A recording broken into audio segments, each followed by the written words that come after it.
What would you do if every doctor told you your children would never walk yet? One stranger stepped in and made you question everything. That was the impossible weight Samuel Harrington carried as he watched his twin boys Jacob and Caleb grow up in silence, their legs lifeless, their laughter fading. Money was never the problem. Samuel was a billionaire who could buy fleets of yachts, whole corporations, anything but a cure for his sons.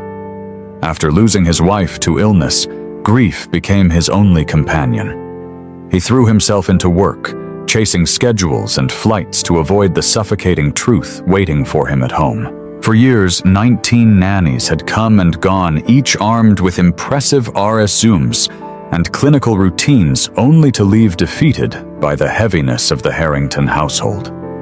Samuel had resigned himself to the cruel prophecy. Perhaps silence and wheelchairs were all that remained. Until one stormy November morning, a young woman named Naomi Carter arrived. She wasn't polished like the specialists he had hired before, new letters after her name, no prestigious hospitals on her record. Just a plain navy coat, calm gray eyes, and the quiet confidence of someone who had spent years working with special needs children in modest city clinics. At first glance, Samuel nearly dismissed her. But Naomi's first question wasn't about therapy schedules or muscle tone. Instead, she asked softly, "What makes Jacob laugh? And what brings Caleb comfort when the world feels too heavy?" Samuel froze. No doctor, no nanny, not once in 4 years had ever asked him that. And in that moment, something shifted. The first flicker of hope he thought he had buried forever. The rain was still dripping from the windows when Samuel led Naomi down the long hallway toward the boys' room. He spoke briskly, rattling off the usual list of therapy routines, safety protocols, and medical devices, as if rehearsed 100 times. But halfway through, he noticed Naomi wasn't taking notes. She wasn't even looking at him. She had already knelt beside Jacob and Caleb, greeting them eye to eye, her voice soft and steady as though she had known them for years. "Hello, Jacob." "Hello, Caleb," she said warmly. "I've heard you're very smart boys. I want to know what you like most." Samuel froze at the doorway. Every nanny before had opened with commands, strict rules, or clinical assessments. Naomi opened with curiosity. She leaned closer, and without warning began to sing. Not a nursery rhyme or a lullaby, but a low, soulful tune carrying the richness of jazz and gospel, her voice filling the sterile room with warmth. Her hands moved gracefully in the air, shaping rhythms that matched the melody. Jacob, usually restless, stilled. His wide eyes locked onto her every movement like he had discovered a secret code. Caleb, who had retreated so far into silence that Samuel feared he'd never return, let out the faintest hum. Just a whisper of sound, but it was more than Samuel had heard from him in months. Samuel gripped the doorframe, his chest tightening. For 4 long years, every professional had tried and failed to spark even a reaction. And here within minutes, Naomi had reached them. She guided their tiny hands in time with her song, playful, not forced, inviting them into a game only they seemed to understand. "They're explorers," she whispered to them. "Every sound is a new land, every movement a discovery." For the first time in years, Jacob smiled. Then came the moment that shattered Samuel's defenses. "Papa," Jacob said, suddenly turning his head toward his father. His voice was small, but clear. "Will she stay with us?" Samuel's knees nearly gave out. Jacob hardly spoke outside of therapy prompts, and now he had asked for something so human, so vulnerable, a plea that cut straight through Samuel's soul. Naomi glanced up at him, her steady gray eyes filled with something he feared even more than the diagnosis hope. That night, Samuel stood alone in front of the massive glass windows of his penthouse. The city glittered beneath him, but it felt cold and foreign. He replayed Jacob's words, Caleb's faint hum, Naomi's, song echoing against the machines that had long dominated his home. His reflection looked back at him, a man hollowed by grief, buried under control, terrified of risking hope again. If he let Naomi stay, and she failed, he wasn't sure he could survive the heartbreak. But if he turned her away, his sons might never again feel what it was like to be seen as children instead of patients. The weight of that choice pressed harder than any billion-dollar deal he had ever faced. As the rain tapped against the glass, Samuel whispered to himself, "What if she's the miracle I've been too afraid to see?" For the first time in years, he didn't have an answer, only the faint, dangerous rhythm of belief creeping back into his heart. The following morning, Samuel woke to the sound of laughter echoing faintly down the hall. A sound he hadn't heard in so long it almost felt foreign. He hurried to the boys' room, expecting the usual whirring of machines and the lifeless hum of cartoons. Instead, he found Naomi sitting cross-legged on the floor, a canvas bag spilled open beside her. Out came bright scarves, toy instruments, and picture books. No therapy charts, no medical devices, just simple, colorful tools of play. Jacob's eyes lit up as Naomi tossed a blue scarf into the air like a kite. It fluttered down, landing on his lap, and he giggled so hard he nearly toppled sideways in his chair. Caleb, usually withdrawn, leaned forward, captivated, as Naomi placed a small keyboard across his lap. "Play a note, Caleb," she encouraged. "Every sound you make is part of your story." His fingers hesitated, then pressed a single key. A lone note rang out, and Caleb's eyes widened as though the world had just spoken back to him. Samuel, watching from the doorway, clenched his jaw. He couldn't remember the last time his sons had smiled at the same time. Still, doubt shadowed his heart. Later in the kitchen, he confronted Naomi. "You didn't follow their therapy protocol," he said sharply. "No structured exercises, no equipment. I pay top neurologists to design schedules. You can't just ignore them." Naomi set down the mug of tea she had been holding, her gaze steady and calm.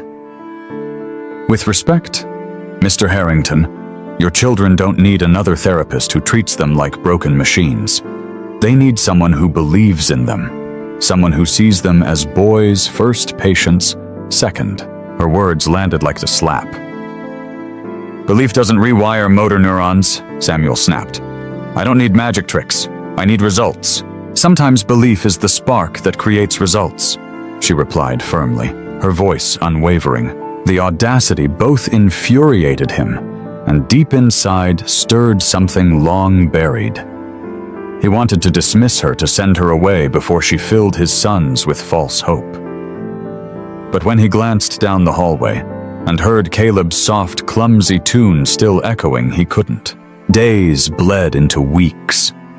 Naomi transformed routines into adventures. Meals became treasure hunts. Physical therapy turned into storytelling quests. She played rhythmic music, guiding Jacob and Caleb's limbs to the beat, not as lifeless repetition, but as a dance. Slowly, impossibly, changes emerged. Jacob began focusing longer, asking more questions. Caleb, once nearly silent, started humming along with song. The songs, his voice fragile but alive. And yet Samuel's skepticism lingered like a shadow. Hope had burned him before leaving scars too deep to ignore. He needed proof, something undeniable. One evening he returned home earlier than expected. From the hall he heard music thumping faintly. He followed the sound and froze at the doorway of the kitchen. Naomi stood behind the boys, supporting them gently under their arms. Jacob and Caleb were upright, standing pressed against the wide marble island, their small legs trembling but determined. "Find the ground with your heels," Naomi whispered. "Breathe. Feel your strength." Samuel's heart slammed against his ribs. The medical reports had been merciless. Independent standing was impossible. And yet here they were, shaky but on their feet. Papa Jacob gasped, spotting him in the doorway, his face glowing with pride. "Look, we're standing." Samuel staggered forward, his throat burning. For years, he had prepared himself to accept wheelchairs as permanent. But in that moment, staring at his son's fragile yet defiant triumph, he felt the ground shift beneath him, and for the first time in years he dared to believe. Samuel could hardly sleep that night. The image of Jacob and Caleb standing wobbly, fragile, yet undeniably upright looped through his mind like a film he couldn't shut off. He wanted to call every doctor, every therapist who had ever written his sons off as hopeless, drag them into his kitchen, and shout, "Look at them now!" But the voice of caution clawed back at him. What if it was a fluke? What if Naomi's games only masked the inevitable truths? Unable to resist, Samuel called Dr. Anderson, the lead neurologist, who had overseen the twins since birth. "I saw them stand," Samuel said breathlessly over the phone. With my own eyes, they balanced, even if just for a moment. There was a long pause. Then Anderson's cool, clinical reply. "Mr. Harrington, isolated attempts are not indicative of functional recovery. Reflexes can mimic progress. Please do not misinterpret anomalies as breakthroughs." Samuel hung up his chest tight. Reflexes. Reflexes didn't create joy, like he'd seen on Jacob's glowing face. Reflexes didn't make Caleb whisper, "Papa, I'm standing." Yet Anderson's words planted doubt, and that doubt festered. The following week, desperate for clarity, Samuel invited Anderson to observe a session without telling Naomi.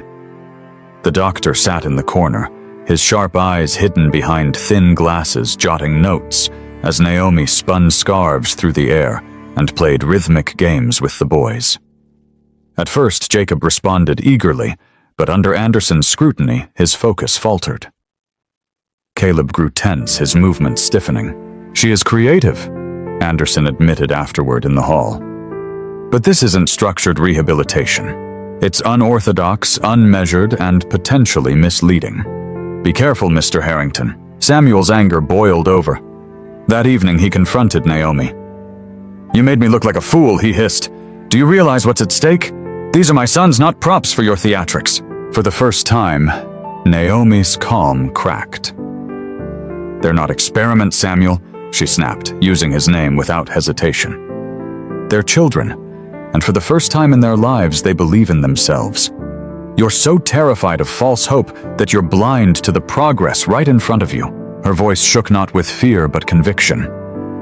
Samuel stood speechless, torn between fury and an ache he didn't want to name. The breaking point came 2 days later. Naomi urged Caleb to reach for a colored block on the low table without holding her hands. His legs trembled, his breath hitched, but then miraculously he steadied himself. "I'm standing," Caleb whispered, his voice quivering with awe. "Papa, I'm standing by myself." The room froze. Jacob clapped wildly, cheering for his brother.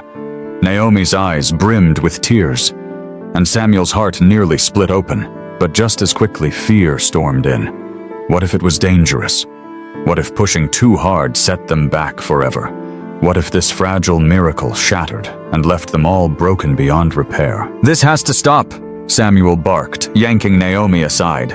"You're filling them with fantasies. If they fail, do you know what that will do to them, to me?" Naomi pulled her arm free, fire blazing in her eyes. "Do you know what it does to them to never try, to never be given the chance to fight for their own bodies? Samuel, you've built an empire, but you've forgotten how to believe.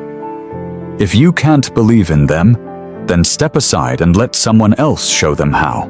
Her words cut deeper than any doctor's verdict. For the first time, Samuel felt like the villain in his own son's story. That night alone in his vast penthouse, he couldn't shake Caleb's trembling words, "Papa, standing by myself."